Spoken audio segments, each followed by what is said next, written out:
Okie dokie, super foggy out. This is day 10, about 1/3 of the way through.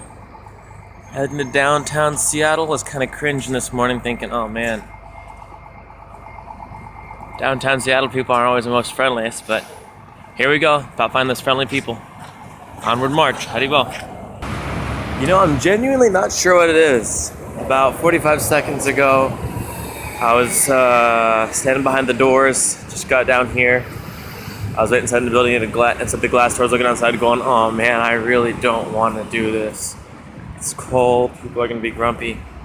And then something about books. I talked to two people and their reactions were, the first one was extremely not positive, the second one was just not positive.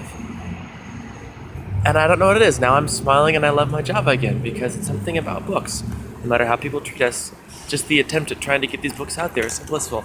Okay, onward we go. 10 more hours. I just had this one gentleman, Connor, who I spoke to a while back. I don't know what his financial situation is. I really come to not like the term calling people homeless because it was such a category. And in my experience, people who are doing really financially poor are so much more acting like human beings than the people who are doing wealthy, at least sometimes here. But he came up to me right after like a whole bunch of people treat me really not so nicely. I said, hey man, how's it going? I'm like, hey dude, long time no see. And he's like, yeah, I'm surprised you're lasting this long, man. It's hardcore, isn't it? I said, yeah, it's brutal, man. But you know, my service is simply, it's genuinely fine. I told him, I don't know why, it's a genuine smile on my face, even people aren't being nice. Because I'm looking for that one person like you who is going to be nice. And he wasn't able to get a book last time. He told me he really wants to get a book, but he's not able to get a book this time. But he asked me to explain the philosophy to him. So it's about the body changed, but the soul is eternally the same. And the nature of the soul, so the nature of sugar is to be sweet, the nature of the soul is to be engaged in service. So how can we get that service in a way that is constantly satisfying? And so it can be applied, there's an atheist or a theist when trying to preserve these books. But he really liked the philosophy, it was so cool. He said, hey man, I'm really impressed. I didn't expect you to last this long. I've been noticing you out here every day. I'm like, yep, gotta keep on trooping. So hey, maybe so more people can start thinking like this and start thinking, well, if someone's gonna do this, maybe those books are worth something. I mean, we know these books are infinitely valuable. Maybe they'll start clicking to more people and start taking some books. Or at least being nice. Anyways, it's a blissful service. Jai Prabhupada. So much fun. I just ran into this guy named Indra. Yeah, 4 or 5 years older than me. White-bodied. And I was like, whoa, Indra, I wasn't a fan of that one. And he goes, yeah, I'm a Vedanta teacher. I'm like, oh, sweet. I've been teaching these books in ancient Sanskrit. And he goes, oh, wonderful, that's my work. And I said, take you, the author on the back, right? He goes, oh, yes, of course, that's Swami Prabhupada. And I said, yeah, well, we're trying to get these books out as much as possible in hardback form. Would you consider helping us with the project since you're already familiar with it and have influence, perhaps taking it and at your own discretion giving something as a donation? He goes, absolutely, this is my work. It's so blissful. And it was just so much fun. Like a while ago, I had this person who was watching me go back and forth up and down the sidewalk he was working. And I was just getting blown away. And after a few minutes, he goes, how you doing, man? And I smiled. I said, I'm doing really good. I said, I don't know why the hell, but somehow I've got the gift of positivity and I keep on smiling. And he smiled then too. And I realized that when we keep on smiling in the service, people are eventually going to thaw out. Because that's how positivity and Krishna consciousness works. Just keep on smiling, keep on knowing Krishna's going to take care, and people will thaw out. And then the bliss is just unlimited. Okay, folks, breaking news. This just in. Are you ready? Krishna distributes the books. We don't do it. Trying here, getting rebuffed. He won't even listen to me. I asked this one young person, listen to music, kind of like a mohawk going on. I approached him and said, hey man, I noticed a cool necklace. I like your necklace. I showed him the book. I said, have you seen this book yet? I didn't even get a chance to introduce it. He said, oh, how much is this? And I go, well, it's at your own discretion. We've been keeping this project going for the past 50 years. Would you consider helping out? And he goes, well, again, how much is it? And I said, whatever you can's fine. If you could do $5, if it would cover my cost, whatever you can's totally cool.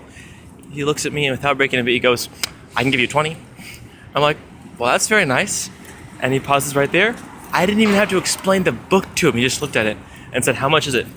I said, 5. He said, I can do 20. I was like, oh, that's great. He answered 20. I said, well, here, I give him a Bhagavad Gita too. He goes, oh, yes, thank you very much. And he just seemed like basically he was totally alert, but he just went on his way somewhere. He's really interested in the books. Like, yeah, you give me the books. Like, you didn't have to think about it. I'm like, okay. It's legit, folks. We're just the vessels. Krishna's doing the books, and when he wants the books to go out, he will. We just gotta plug in, do our time on the clock, so to speak, and let Krishna do his thing. Haribol. Devon the Fantasy, I'm a Christian by faith. I received this form of literature right here, really good. It inspired me to meditate more and to use prayer and mold that together. At first in my life, I wasn't really exploring the option of meditation and how to look into my inner self beyond going to church every Sunday or whatever. And when I read this, it enlightened me to see meditation as a way to reach my higher power. And that's what empowered me today after reading this. It has inspired me into a different religious aspect of life. And that's beautiful. And that's what this is meant for. It's meant to show you a different piece of what you are and to reach out and let you explore that option. That's beautiful. I believe everybody should meditate. Thanks so much for encouraging me in this service, Devon. Appreciate it.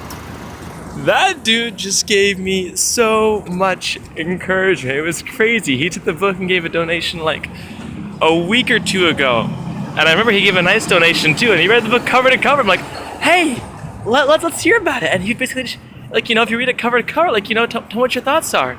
And before we did the video, he was like telling me, like, you know, it was really nice because, like, you know, you can read it as a Christian, a Hindu, Muslim. So I tell people, it doesn't matter what viewpoint you have when you read this book, but you can take something so valuable from it. And I said, would you, whatever you want to, say something for this video? I said, yeah, absolutely. So that was totally unscripted. I told him you can say the same thing. You say whatever you want. And he just kept on telling me, keep doing what you're doing. Keep doing what you're doing. Keep doing what you're doing. I want you to keep doing what you're doing. See, guys, we can distribute these books. It's so blissful. Even if we grow up in this Krishna consciousness and we're second or third generation, we think that's our parents and grandparents used to do it. Guess what? We can do it too. And I'll let you know a little secret. You ready? It's a whole freaking lot of fun, guys. So jump in on while the mercy's rolling. Haribol. Just ran into a guy who's read the Bhagavad Gita and the Science of Self-Realization. And I handed him the black Raja Vidya hardbound. And his own words like, wow, I walk out the door and you're like, boom, hand me the book. He's like, wow, this is a message. So, and it was great. He looked at me and goes, thanks, messenger. Oh, it's this, holy Krishna, that's the sweetest thing anyone's ever told me today. Thanks, messenger. That's such a sweet thing to be told. This is a really fun service. Yeah, it was just so blissful. He said he read several books by Srila Prabhupada, and they were all very thick and dense and not SSR, but he realized the knowledge, so he's really happy to have the Raja Vidya now, and he gave a sweet donation. I really love this service. Sometimes in the morning, I'm like, oh man, this is gonna be such a drag. I'm gonna have people be mean to me. What the heck? The material world is so much full of misery, but we get to choose our misery in book distribution, and it's a blast. Holy cow, Krishna more than makes up for it with the sweetness of people taking books. Haribol.